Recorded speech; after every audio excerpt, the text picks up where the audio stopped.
Graça e paz, irmãos. Vamos abrir em 1 João. Nós compartilhamos pela graça de Deus na quinta-feira sobre um pouco do contexto histórico dessa epístola e do tempo de João. E nós vimos duas coisas muito importantes. Uma é que João representava já a terceira geração da igreja no final do primeiro século. E ali já estava o terceiro nível de oposição da parte do inimigo. Que o primeiro foi religioso, o segundo político, a perseguição da igreja, e agora era o espiritual. Uma declinação, uma obscuridade naquele período, e especialmente um misticismo e um desvio de ministérios.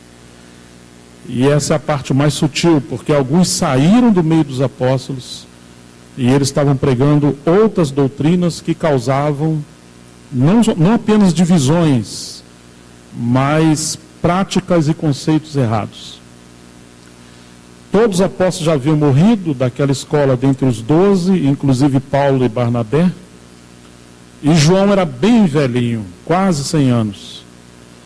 E João certamente partiria.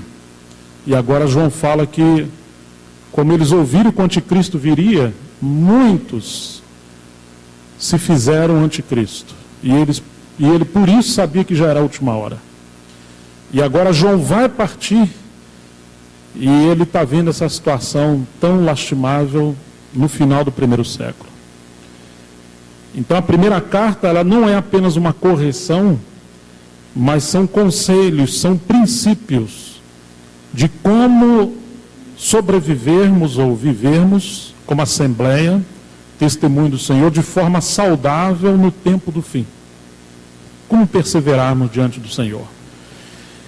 Então vamos voltar aqui à primeira epístola e vamos tocar em alguns pontos, talvez relembrar alguns. O capítulo 1, em primeiro lugar, capítulo 1, verso 1. O que era desde o princípio. Eu queria ressaltar essa palavra princípio. João, ele não está indo para o campo de ataque, mas ele está fazendo o povo de Deus, e inclusive aqueles que se achavam profetas, os que estavam confusos, a refletirem sobre a origem de todas as coisas. Tanto o princípio em relação à verdade de Deus e ao princípio da obra de Deus. Muitas coisas acontecem no meio do caminho. Muitas coisas aparecem no final. Mas aqueles que começam a ser um pouco mais experimentados no Senhor, a pergunta que tem que ser feita é: vamos ver como era no princípio? Ou da onde saiu isso? Qual foi a origem disso? Satanás sabe como nos distrair. Vocês se lembram em Mateus 19, quando uma vez houve uma disputa dos fariseus e os escribas com Jesus? Eles vieram perguntar a Jesus se era lícito ao homem repudiar sua mulher por qualquer motivo. Estão lembrados disso? Havia duas escolas, uma de Shammai, e Hillel, e eles criam de forma diferente sobre essa questão. E eles queriam que Jesus tomasse uma decisão. E ele se definisse por um dos dois partidos. E Jesus faz a seguinte colocação: vocês não têm lido. Eles eram mestres e o Senhor pergunta se eles não estavam lendo. Em outras palavras, vocês não estão lendo as Escrituras. Vocês estão lendo o conceito de vocês nas Escrituras. É diferente. Quando se vem com uma concepção, uma ideia pré-formulada como absoluta verdade e não está disposto a ser corrigido, então isso vira um dogma, isso vira uma distração, um sofisma. E era assim que estavam eles. Eram mestres, mas eles não conheciam o espírito da palavra. Eles conheciam a letra e a periferia da palavra. Vocês não têm lido que no princípio Deus criou homem e mulher, ou macho e fêmea, e disse: deixará o homem seu pai e sua mãe, unir-se-á sua mulher, e os dois serão uma só carne. E aí eles rebatem: então por que Moisés mandou dar carta de divórcio? E Jesus fala: não, ele não mandou. Moisés permitiu por causa da dureza do vosso coração. No entanto, no princípio não foi assim. E aí nós vamos ter que escolher ficar com o princípio de Deus e nos submeter a ele, ou pegarmos os atalhos de muitas coisas que acontecem por causa de permissão devido à dureza do coração do homem. Muitas coisas que temos hoje não significam a vontade de Deus, mas significam a insistência do homem devido à dureza do seu coração e rejeitando o princípio de Deus. João, como é alguém maduro, essa palavra princípio ele coloca algumas vezes aqui nessa epístola. O verso 1 diz: o que era desde o princípio. O capítulo 2, verso 7: amado, não vos escrevo mandamento novo, senão mandamento antigo, o qual desde o princípio, 2,7, tiveste. Este mandamento antigo é a palavra que ouviste. Ou seja, vocês querem uma coisa nova? Eu vou dar o que Deus falou desde o princípio. É uma coisa antiga, nós não temos que inovar nada. O capítulo 2, verso 15: filhinhos, eu vos escrevo porque os vossos pecados são perdoados por causa do seu nome. Pais, eu vos escrevo porque conheceis aquele que existe desde o princípio. 2,15, 2,13. Jovens, eu vos escrevo porque tendes vencido o maligno. Filhinhos, eu vos escrevi porque conheceis o Pai. Pais, eu vos escrevi porque conheceis aquele que existe desde o princípio. Jovens, eu vos escrevi porque sois fortes, e a palavra de Deus permanece em vós, e tendes vencido o maligno.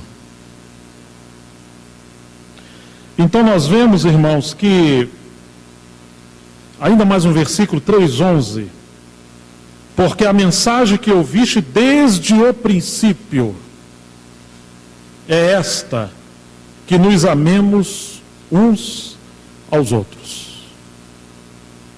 O inimigo é expert, como ele sabe jogar e como ele sabe apresentar inovações. Ele sabe que o homem tem desejo por coisas novas, e como é fácil a gente se distrair. Naquele período, o testemunho do Senhor estava sendo bombardeado por inovações, e muitos irmãos tinham ido atrás de inovações, de novidades. E uma das formas que o apóstolo João está usando para costurar as redes do testemunho do Senhor no tempo do fim é nos chamando a voltar ao que era desde o princípio.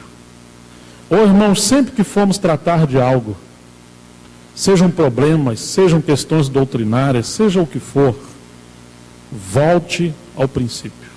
Veja a raiz da onde nasceram as coisas. E ali nós vamos poder discernir, à luz da palavra do Senhor, se essas coisas nasceram em Deus ou se elas nasceram do maligno no meio do caminho. Muitas coisas começaram bem no princípio, mas apareceu algo que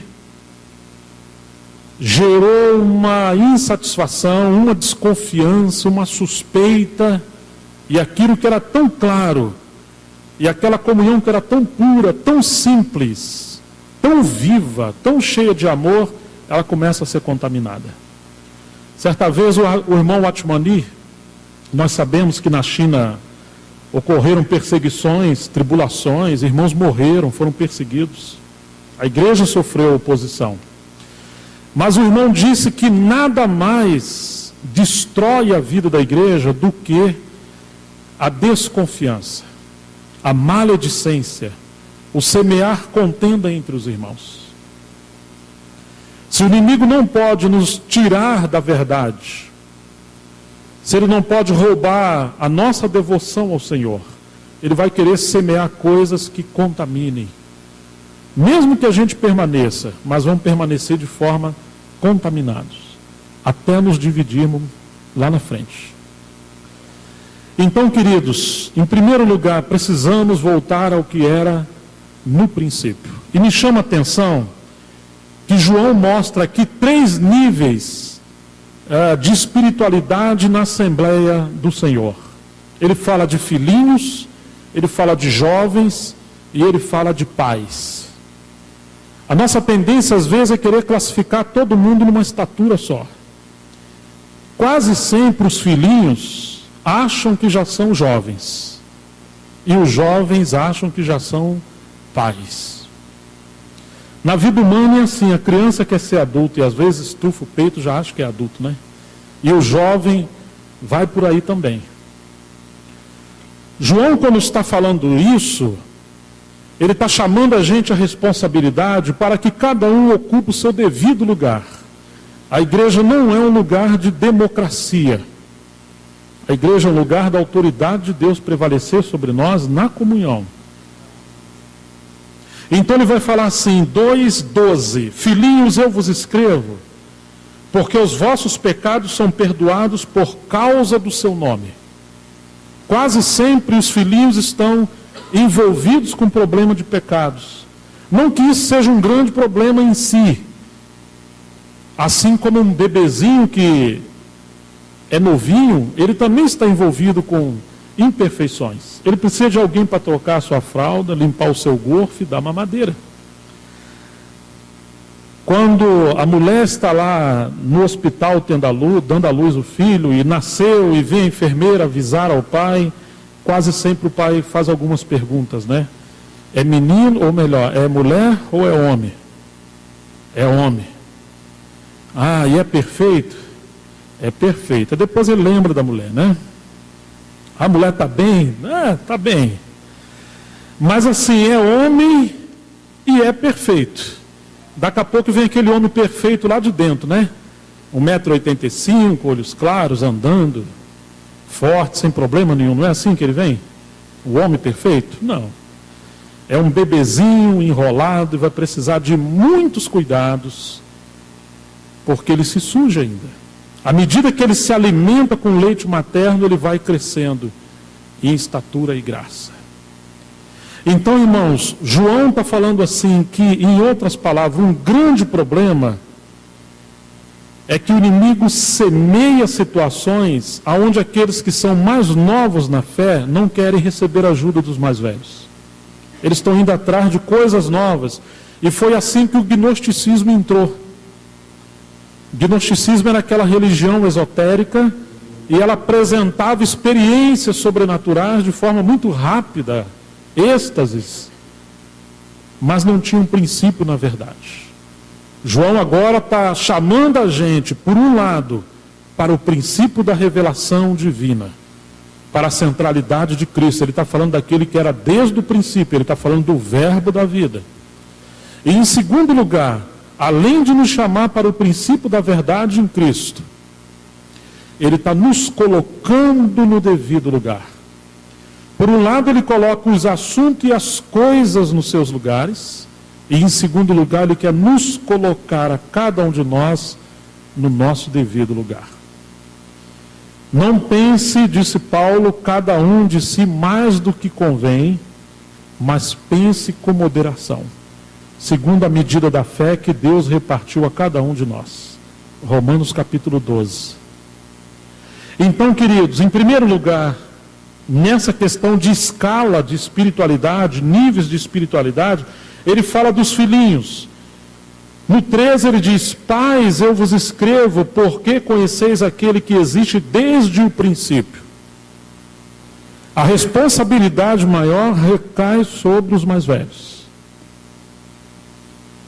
A responsabilidade recai sobre aqueles que são pais espirituais. Quando a igreja está passando por situações de anormalidade, João está procurando saber o seguinte: quem são os pais espirituais entre vocês? Porque às vezes tem aqueles que se acham que são mestres, ou pastores, ou líderes de alguma maneira, e eles são os causadores das divisões e dos problemas. Mas o que João está corrigindo? Um pai não divide a sua família. Um pai responsável. Um pai não se contenta em ver filhos do lado de fora. O pai não faz preferência por alguns filhos em detrimento de outros filhos. Um pai é aquele que dá a vida pela sua família. Quantos daqueles que acham que são mais maduros se tornaram pais espirituais? Pai é aquele que cuida, que alimenta, que é responsável, que zela pela casa, que guarda a casa do ladrão, que mantém a ordem. Esses são os pais. João não está falando aos presbíteros como aqueles que foram estabelecidos ou reconhecidos primeiramente. Mas ele quer saber o seguinte: sendo presbítero ou não, vocês são pais espirituais e são mães espirituais? Onde estão aqueles que vão cuidar dos irmãos? Que vão dar vida pelos irmãos sem reivindicar posição, sem reivindicar título, sem reivindicar reconhecimento. Eles simplesmente vão amar e vão dar a vida pelos seus irmãos. E às vezes tem pessoas mais novas que se tornam mais maduras do que os mais velhos. Depende do quanto a disciplina do Espírito vai operar na sua e na minha vida, do quanto a cruz operou em nós, do quanto nós conhecemos o Senhor. Você deve se lembrar quando o Senhor disse que dificilmente um rico seria salvo, que era mais fácil um camelo passar no buraco da agulha do que um rico se salvar. Imediatamente Pedro toma a palavra e fala assim: Senhor, e nós que largamos tudo, o que nós vamos ganhar? E Jesus responde: não há ninguém que haja deixado casa, mãe, pais, tudo por causa de mim e do Evangelho, que não receba 100 vezes mais nesta vida. Você se lembra do que Jesus falou que nós íamos receber? 100 vezes mais em quê?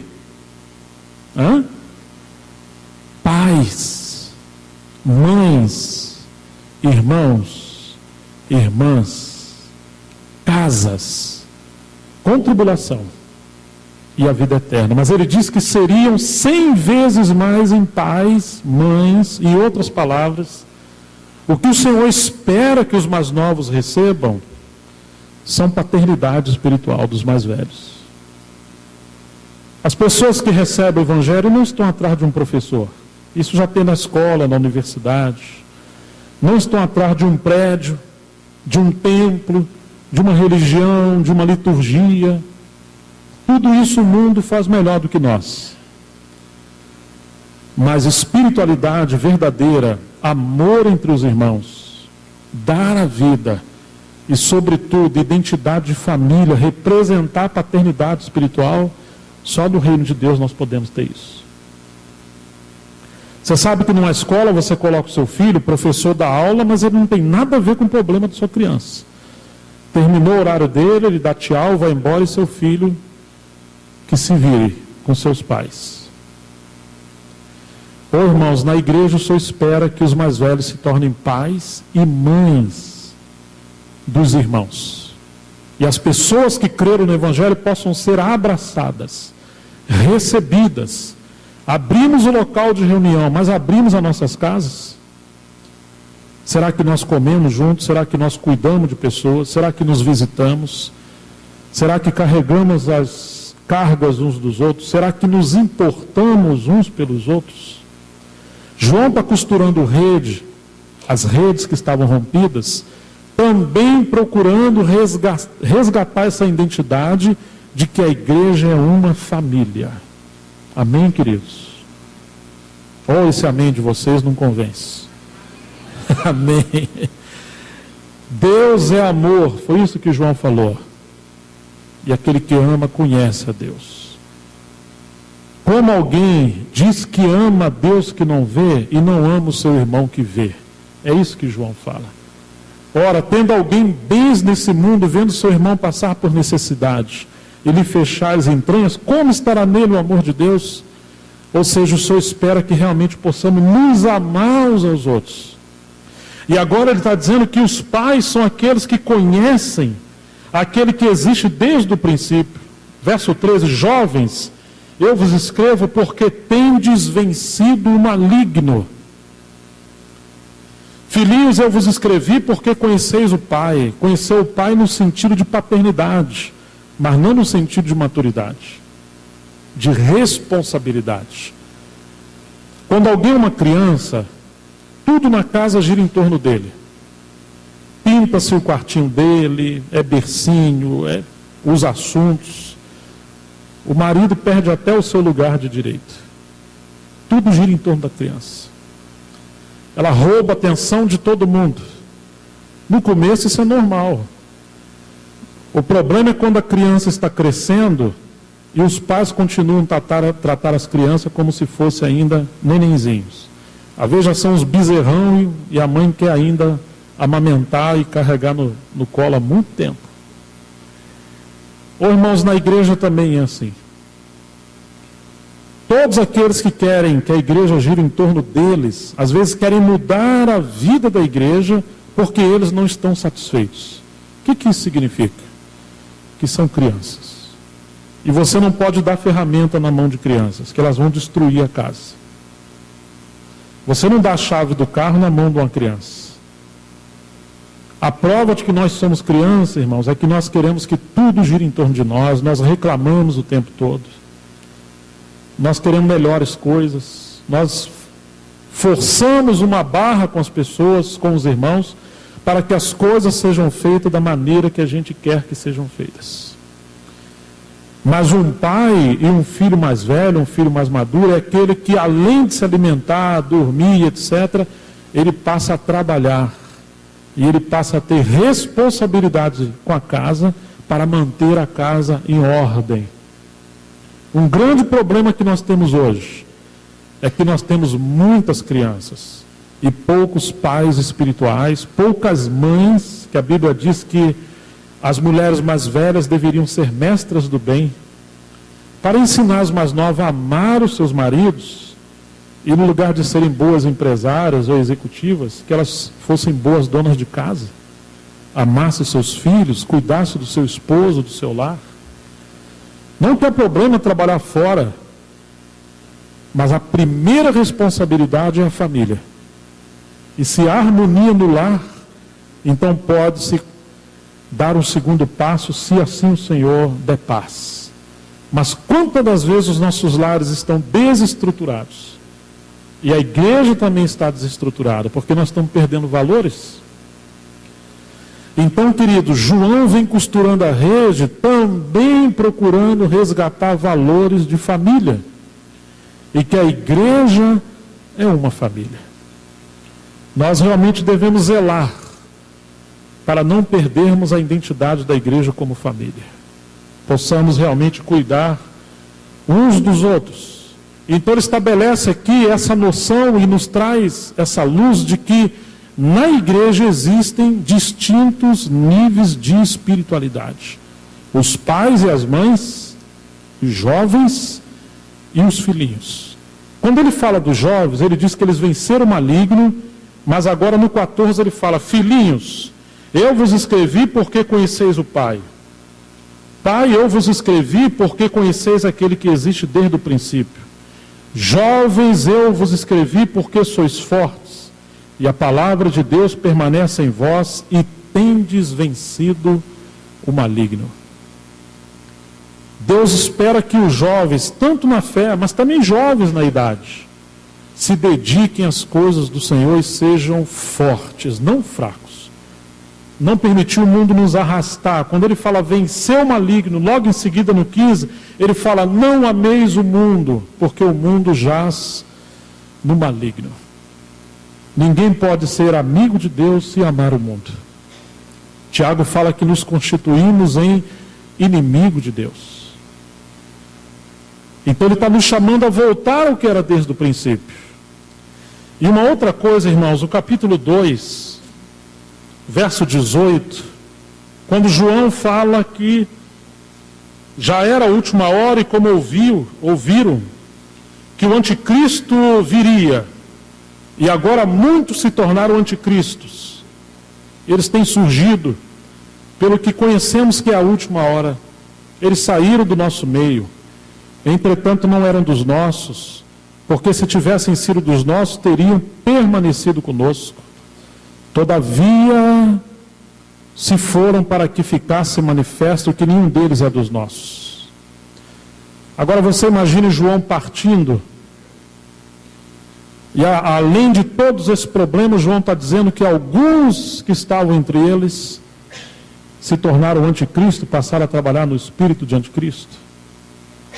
Ô irmãos, imagine se nós estivéssemos lá no primeiro século. Falar, João, peraí, vive mais uns 100 anos. Porque Paulo já foi, Pedro já foi, Tiago já foi, Mateus já foi, todo mundo já morreu. Só faltou você. O que será de nós? E Deus levou João. Ainda que ele honrou a sua obra, dando encargo a outros irmãos. Mas João partiu. E João vai falar o seguinte, verso 20. E vós possuís a unção que vem do santo e todos tendes conhecimento. Em outras palavras, irmãos, Deus também nos cura da fixação. Nós muitas vezes transferimos a nossa responsabilidade. Graças a Deus pelos nossos pastores, não no sentido de título, mas irmãos que Deus ungiu para nos servir com a palavra e cuidar de nós. Graças a Deus pelos nossos anciãos, pelos ministros da palavra. Mas esses ministérios foram dados para nos capacitar, para nos aperfeiçoar, para que nós mesmos possamos desenvolver os nossos dons e serviços para que haja edificação da igreja. Deus deu o ministério para o aperfeiçoamento dos santos, conforme Efésios 4:11 em diante, para que os santos desempenhem o seu serviço. O nosso problema é quando nós deixamos de realizar o nosso serviço, nos tornamos passivos, e toda a nossa expectativa agora é a pregação de alguns irmãos que nós amamos ouvir a palavra daqueles irmãos. Claro que são servos de Deus, mas eles não podem substituir a responsabilidade espiritual de cada membro do corpo de Cristo. Se no seu corpo alguns poucos membros funcionam, você está com um grave problema. Isso é uma paralisia, uma anomalia, alguma coisa está errada. Você só está saudável quando todos os membros do seu corpo físico estão funcionando. Então, queridos, uma das coisas que o Senhor precisa trabalhar conosco é a restauração de consciência da unção que habita em nós como igreja, como corpo de Cristo.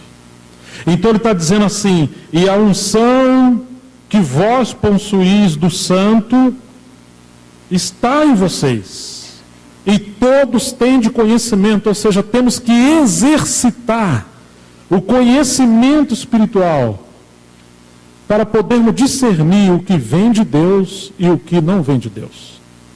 Isso não significa que não precisamos de ministérios, mas isso significa que os ministérios precisam nos ajudar à maturidade cristã, a atingir maturidade cristã. Lembra quando você vai comer algo, e mesmo que a pessoa fale, pode comer esse macarrão que está fresquinho, ou essa coxinha, saiu agora.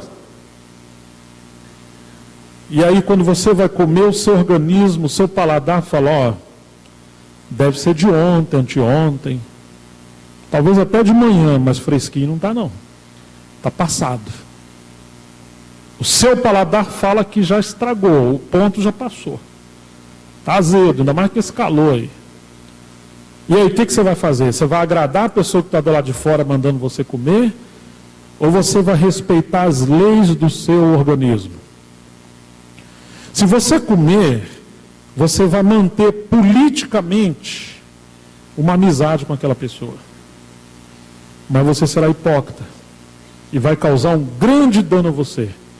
Você vai fazer mal ao seu fígado, vai dar dor de cabeça e provavelmente você vai ter que vomitar isso aí que você comeu. Isso é o seu paladar. A informação diz que está boa, mas o seu paladar está dizendo que está ruim. Ontem nós fomos comer uma pamonha ali com o Vanderlei, Simone, Humberto, e estava muito bom. E aí serviram as pamonhas lá para a gente e eu comi. Mas não gostei muito a primeira. E aí o Vanderlei viu, não sei se eu dei um pedaço lá para ele, minha esposa, ele chamou lá o cara, lá falou, esse negócio deve ser de ontem, que ferveram aí, esquentaram esse negócio aí, não é de hoje não. Ele brigou lá com o cara umas 3 vezes. Tadinho do rapaz. Mas é verdade, nós estamos pagando, né? Simone deu lá, acho que uma cotovelada nele, mas não teve jeito. E aí ele trouxe uma fresquinha, que diferença. Eu comi ela inteira. Mas a primeira desceu meio empurrada. Mas é isso que é o paladar. Agora leva isso, irmãos, para o mundo espiritual. João está indo embora. Ele não vai ficar ali. Mas quem que ia ficar? O Espírito Santo ia ficar. A unção ia ficar. E nós precisamos nos lembrar que o Supremo Pastor, que deu pastores à igreja, ele habita dentro de nós. Ele não nos desampara. Ele não nos deixa órfãos. Ele levanta pastores para representá-lo, mas é ele que está dentro de nós como pastor, que testifica a sua voz, falando conosco através dos pastores, através da palavra, através de qualquer circunstância. Mas nós precisamos amadurecer. Amém, queridos? O grande problema, irmãos, é quando a gente perde essa percepção do sumo pastor que é Jesus e da unção. E nós passamos a ter preferências ministeriais. Se o Senhor traz outras pessoas, fala assim, mas não é a mesma coisa. Não é como aquele. E sabe o que nós estamos fazendo? Matando novos ministérios que o Senhor está levantando. E ferindo o mesmo pastor que está dentro dos mais velhos e está dentro dos mais novos. Isso é carnalidade. Não temos que ter fixação. Temos que ter discernimento espiritual. A seara é grande, são poucos trabalhadores. E nós devemos orar para que o Senhor envie mais trabalhadores. Amém, queridos? Muitos mais. Possa levantar muitos mais. Você imagina uma mulher que tem 3 filhos, 4 filhos. Você vai ficar grávida lá e vir mais uns 3 gêmeos. Coitada. Não tem como, irmãos. Agora imagina a igreja cheia de criança, cheia de problema. Nós precisamos de muitos mais irmãos e irmãs também, com esse espírito paternal e maternal, pastoral, não para querer o governo da igreja, mas para querer amar e servir e cuidar dos irmãos. É isso que João estava também falando. Por quê? Porque muita gente estava inquieta com muitas coisas, mas eles não estavam com o coração no rebanho. Eles não estavam cuidando dos irmãos. O lobo se alimenta do sangue das ovelhas. Os bons pastores dão a vida pelas ovelhas. Essa é uma grande diferença. E aí João vai falar assim, o verso 27. Quanto a vós outros, capítulo 2, a unção que dele recebestes permanece em vós. Ela não vai embora comigo. A unção não é de João. A unção não é dos mais velhos.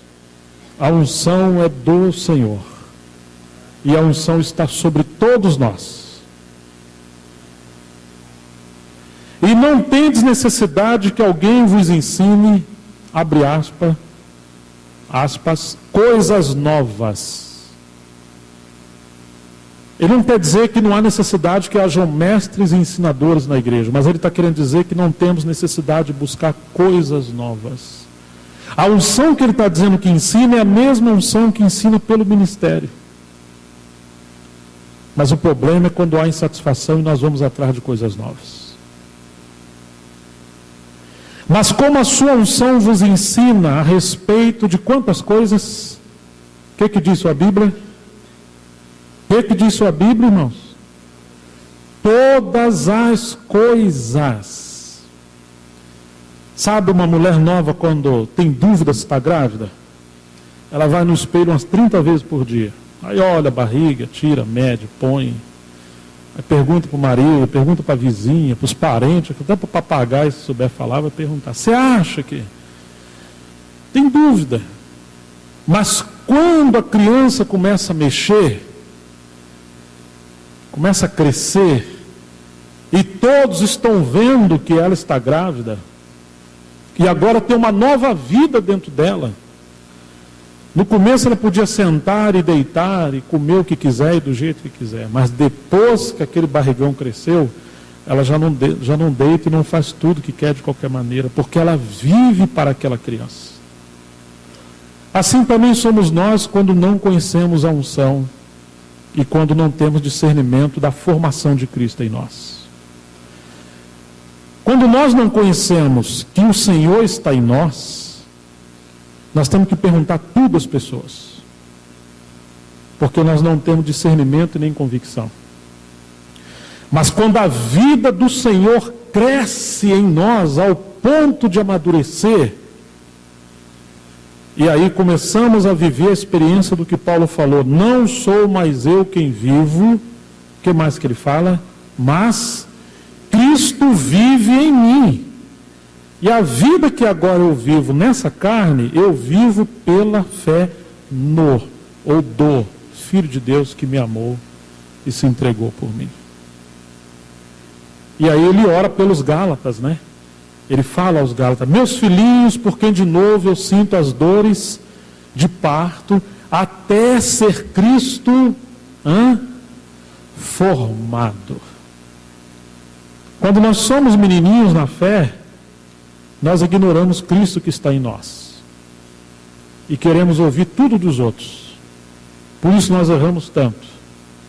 Mas à medida que nós vamos crescendo em Cristo e dependendo da unção, haverá aquele testemunho e aquele conhecimento espiritual do que é verdadeiro e do que é falso. Então João está falando, eu estou indo, mas a unção está em vocês. A unção vos ensina a respeito de todas as coisas, igual paladar, que por mais que as pessoas falem que aquilo está gostoso, o paladar vai falar que está azedo ou não. Irmãos, nós somos chamados para conhecer o Senhor, profundamente, intimamente, a partir do nosso espírito, onde habita o Espírito Santo. Amém, queridos? E essa é uma necessidade que temos hoje em cada assembleia, de conhecermos o Senhor por revelação, pela unção.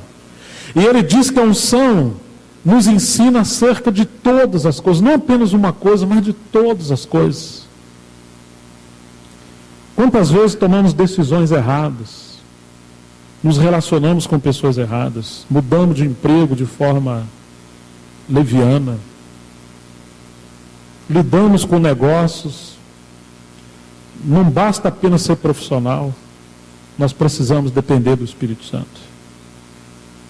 Claro que nos negócios você tem que ser profissional, mas mesmo sendo profissional, precisamos ser guiados pelo Senhor.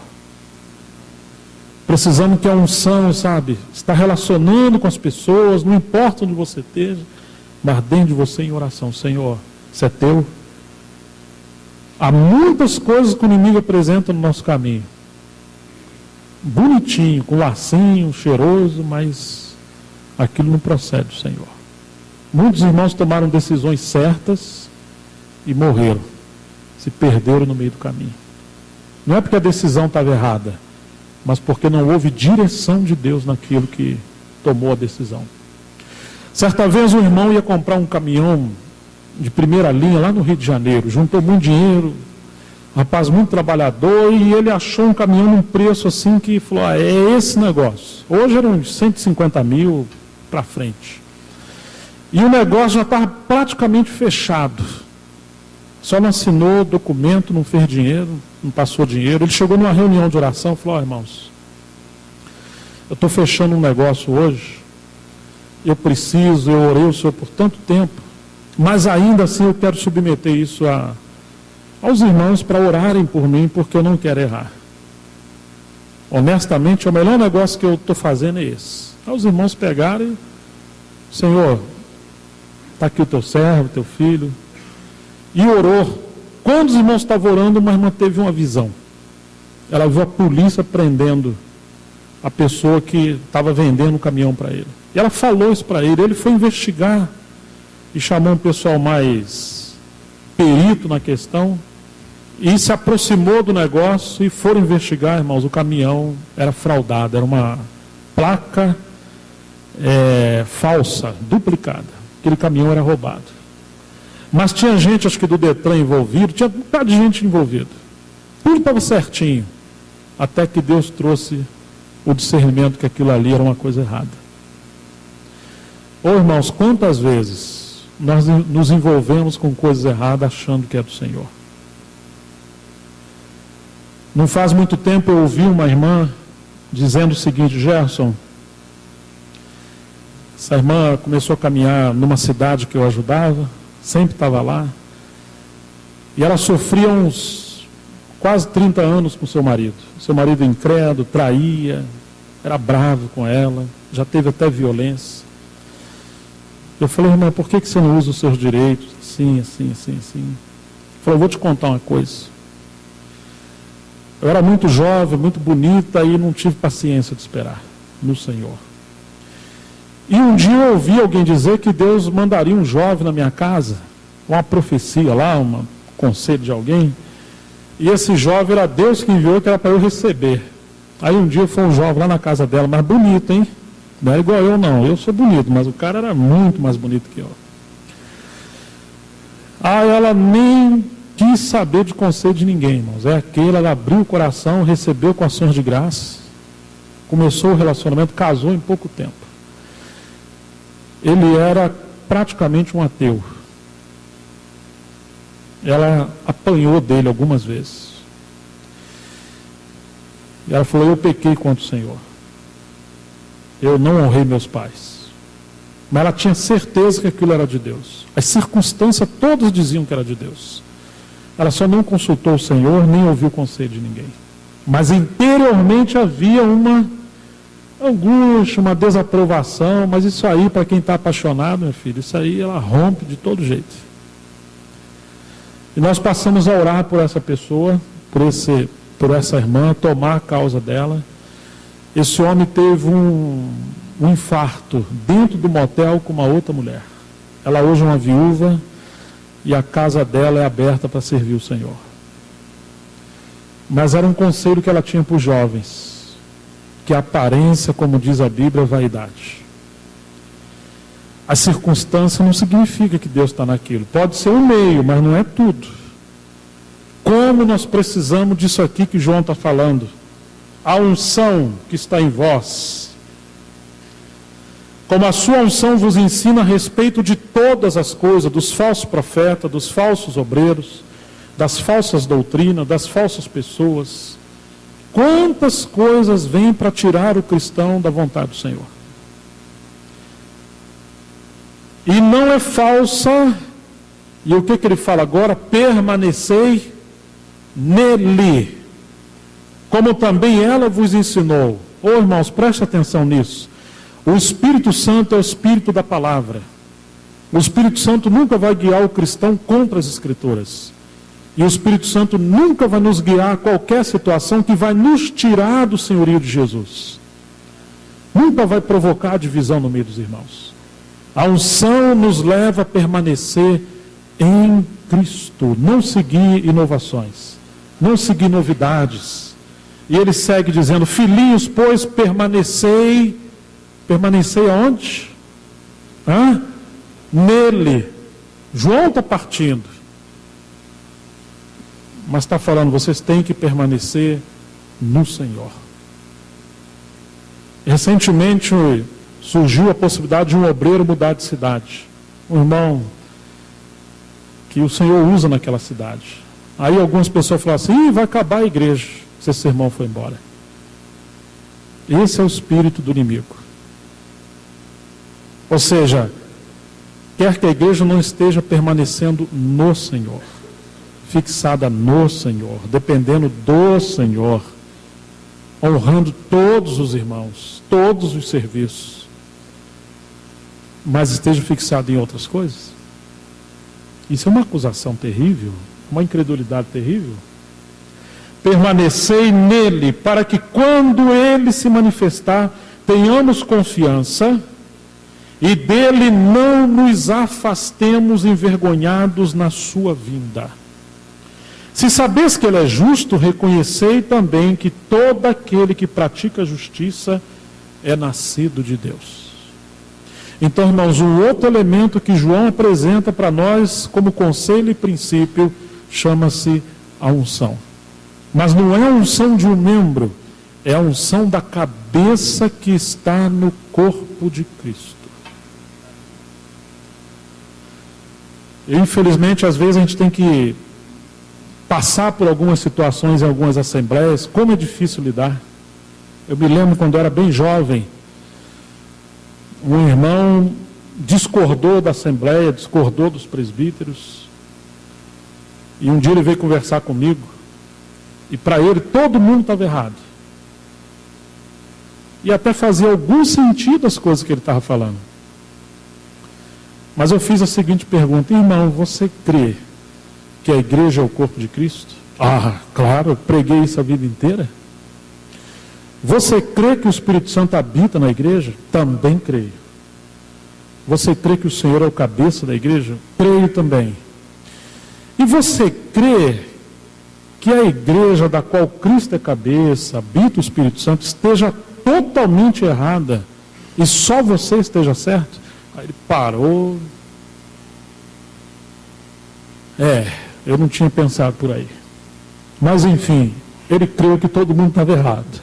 Só ele estava certo. Isso é obsessão, irmãos. Porque não havia erro doutrinário na Assembleia, não havia erro de disciplina no tocante à vida moral. O que havia era alguns desacordos no tocante à liderança ou à administração ou pastoral. Mas às vezes a gente não quer estar submisso à luz do Senhor na comunhão do corpo. Nós queremos que as coisas sejam feitas da maneira que a gente quer. Se aquilo que estou vendo pertence ao Senhor e é Ele que está fazendo, isso não vai nos apartar dos irmãos. E no tempo de Deus o Senhor trará a luz. Mas nós temos que estar abertos, que podemos estar equivocados com aquilo que nós achamos que é luz. Vamos ao capítulo 1 novamente. Ainda temos alguns minutinhos. Verso 5 do capítulo 1. Ora, a mensagem que da parte dele temos ouvido e vos anunciamos é esta, 1:5. Você pensa que João vai falar de uma coisa escatológica? Não. João quer nos trazer de volta à essência. E o que João vai falar? Que Deus é luz e não há nele treva nenhuma. Se dissermos que mantemos comunhão com ele e andarmos nas trevas, mentimos e não praticamos a verdade. Espera aí, João. Muito forte. É possível alguém falar que mantém comunhão com Deus e, no entanto, ele está andando nas trevas? João está dizendo que sim. O fato de você acreditar que está andando com Deus, que está ouvindo Deus e que tem comunhão com Deus, não é suficiente para te proteger ao ponto de que você esteja realmente andando com Deus. Então como que nós vamos saber se estamos andando nas trevas ou se estamos andando na luz? Porque o que João está combatendo é o gnosticismo. Aqueles que se achavam superiores aos irmãos, aos demais, eles achavam que eles estão andando com Deus e os demais não. Por isso vocês têm que parar de seguir os outros, você tem que seguir a nós. Porque nós somos mais maduros, nós somos mais elevados, temos mais experiência. É isso que João está combatendo. E João diz assim: se porém andarmos na luz como ele está. na luz. O que vai acontecer? Mantemos comunhão uns com os outros. Essa é a prova de que estamos andando na luz. Se a luz que eu falo que tenho me dá a sensação de que eu sou mais superior que meus irmãos, isso é trevas. O Senhor diz que nós devemos nos considerar uns aos outros superiores a nós. Ter o outro em conta. E que os mais maduros não devem agradar a si mesmos, os mais fortes, mas eles devem servir aos outros. A luz que está em nós não pode ser trevas ao ponto de nos separar dos irmãos. Que luz é essa que quanto mais vejo, mais eu critico? Que quanto mais vejo, mais eu aponto os pecados dos meus irmãos? Que quanto mais vejo, mais eu condeno? Que eu esqueço daqueles que Deus usou para me servir? Eu esqueço aqueles que eram desde o princípio, o que Deus fez no princípio. Que luz é essa, irmãos? Estão entendendo? Já viu um filho ingrato? Que depois que os pais e a mãe fizeram tudo por ele, e ele se sente como aquele irmão do pródigo, né? Eu que estou aqui trabalhando, agora chegou esse aí, vocês matam lá um bezerro. Ou seja, ele não desfruta, ele acusa, ele está amargurado. Irmão, se essa é a luz que nós achamos que temos, isso é treva, isso não é luz. João não está entrando no terreno se está certo ou está errado. João está entrando na questão de raiz e de efeito. Se a raiz é Deus, haverá amor. Se a raiz não é Deus, haverá ódio. Se a raiz é Deus, haverá unidade. Mas se não for Deus, haverá divisão. Se a raiz for o Senhor, haverá simplicidade. Se não for o Senhor, haverá exaltação. Se for o Senhor, haverá longanimidade. Ah, mas se não for o Senhor, tudo é para ontem, não temos paciência. É isso que João está mostrando. E ele segue dizendo: se porém andarmos na luz como ele na luz está, nós mantemos comunhão uns com os outros, e o sangue de Jesus, seu Filho, nos purifica de todo pecado. Sozinho, ainda que eu esteja em pecado, eu acho que eu estou bem. Mas eu preciso ver as coisas na luz da comunhão. E nós vamos entender que na luz da comunhão haverá transformação. Existe um nível de transformação e de purificação que sozinho nós jamais vamos experimentar. É como o casamento. Coitadinha da minha esposa, falaram para ela que eu era um bom rapaz para ela casar, e ela acreditou. Que eu era muito manso, muito querido, e eu também achava que eu era bem mansinho. Ah, depois de uns 6 meses de casado, coitado, eu descobri que tinha um dinossauro dentro de mim que nem eu sabia. Bravo que era um trem, meu filho. Mas sozinho eu nunca descobri isso. Com meus irmãos eu era amado, mas com a minha esposa, meu filho, o pavio era curto. Ou seja, irmãos, só no casamento nós vamos descobrir coisas que solteiros jamais vamos saber. E na vida da igreja é assim também. Tem um processo da vida da igreja, mas chega um momento da aprovação, que aí começa a manifestar de fato quem nós somos, as nossas ambições. Às vezes os casados acham que casar é errado, né? E quando chega esse momento assim de crises, que é para transformação, fala: será que eu casei com a mulher certa? E a mulher: será que eu casei com o homem certo? Será que eu já deveria ter filhos agora? Não veio muito cedo, porque não estou aguentando. E a igreja também assim: será que eu estou no lugar certo? Não é melhor procurar um outro lugar? Não, mas é aí mesmo. Porque a igreja e casamento é um lugar de transformação, não de massagear o nosso ego. Amém? É um amenzinho meio difícil de dar, mas a gente tem que dar amém. Você não tem folga da esposa, nem a esposa de você. Você tirar a fé, o celular toca, não tem jeito, irmão. E a igreja é assim. Até a gente entender que é para a glória de Deus e não para o nosso próprio bem, nós causamos muito problema ao outro e causamos muito problema ao casamento. Uma vez eu caí numa bobagem. 2 coisas que aconteceu no meu casamento. Muito novo, né? Achando que era muito maduro. Um dia eu discuti com a minha esposa.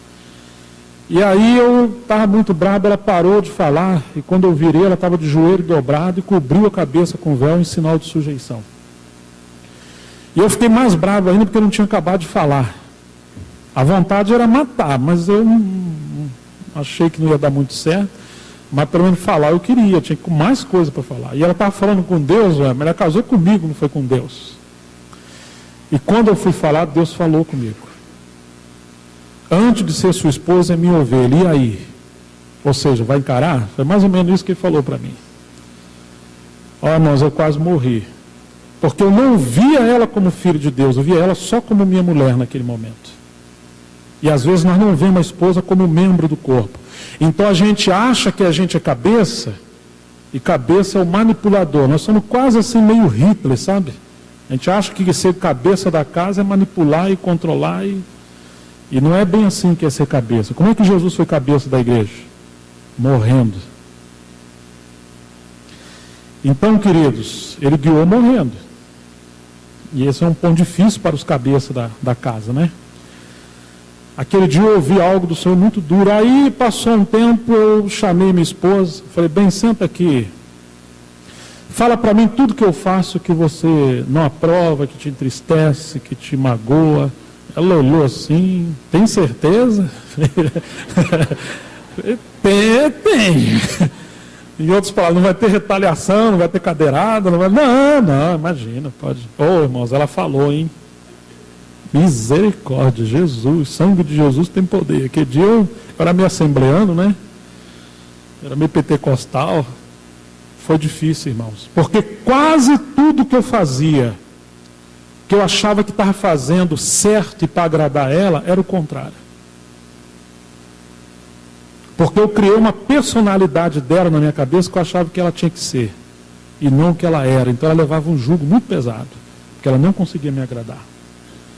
Mas tudo que o homem semeia, ele colhe. Ela virou para mim, agora fala para mim tudo que eu faço. Ah, meu amigo, claro que eu não me vinguei, né? Mas nós abrimos o coração, tiramos nossas máscaras, nós passamos a ser nós mesmos e nos respeitar, e entender que eu não mudo ela e ela não me muda, e que o problema dela é o meu problema, porque ela casou comigo, nós somos um só corpo. Ô, irmãos, o casamento ficou mais leve, sabe? Muitas coisas o Senhor já nos ganhou, e outras coisas Ele ainda está trabalhando, mas nunca mais fomos os mesmos. Agora, na igreja, irmãos, quantas vezes a gente cria expectativa que os irmãos não podem atingir, e a gente cobra aquilo. Parece que a gente acha que tem dom de polícia na igreja, de investigador, de detetive, de uma série de coisas. Isso tudo não tem. Nós só precisamos ver os irmãos em Cristo. Então João fala sobre a comunhão. Comunhão é para transformação. Não acho que você está certo, não acho que você é melhor, mas venha caminhar, venha congregar, venha estar na assembleia e permanecer com esse discernimento, que a igreja é para a glória de Deus, à medida que mantemos comunhão. E a comunhão é com pessoas imperfeitas, das quais possivelmente você é a pior, e eu também. E se no dia que a gente achar uma igreja boa e adequada, coitado da igreja, porque nós chegamos lá. Estão entendendo, irmãos? Ou seja, irmãos, temos que ter esse coração de que igreja é a casa de Deus, para a glória de Deus, e isso só será possível se formos transformados à medida que a disciplina do Espírito Santo, que a cruz de Cristo operar em nós coletivamente. Graças a Deus pelas reuniões, pelo louvor, por tudo isso. Mas muito mais do que isso, é andarmos juntos para sermos transformados, até que Cristo seja tudo em todos. Então, eu vou terminar aqui. Cada um de nós somos um grão de trigo, que estão buscando aí crescimento, espiritualidade. Isso é muito bom. Mas sabe o que o Senhor quer de nós? Uma só massa. Foi isso que Paulo falou aos Coríntios. Então, às vezes, você vai pegar a gente, vocês sabem o que é um pilão, não sabe?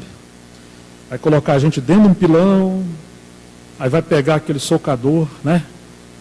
E começa a socar. As mãos que estão furadas pela cruz, as mãos de amor, é a mesma que nos disciplina juntos.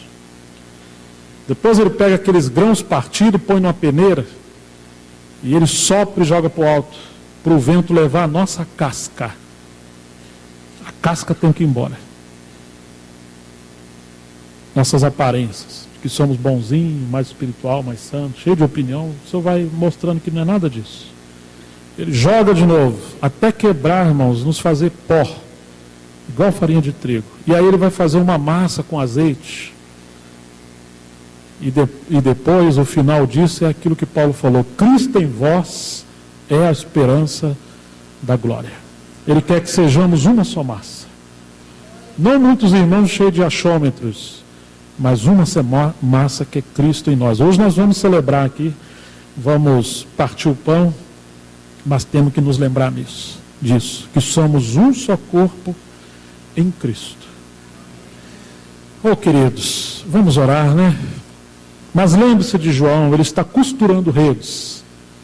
Ele costura nos levando ao princípio, de volta ao princípio, que é Cristo.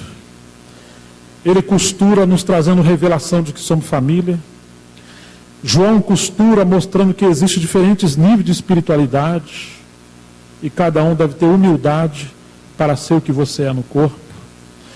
Ele costura mostrando que a unção está em nós. Temos que respeitar a reprovação e a aprovação, a disciplina. Temos que amar o Senhor. Ele costura pela comunhão, irmãos. Que o Senhor nos ajude para que de fato sejamos essa casa de amor.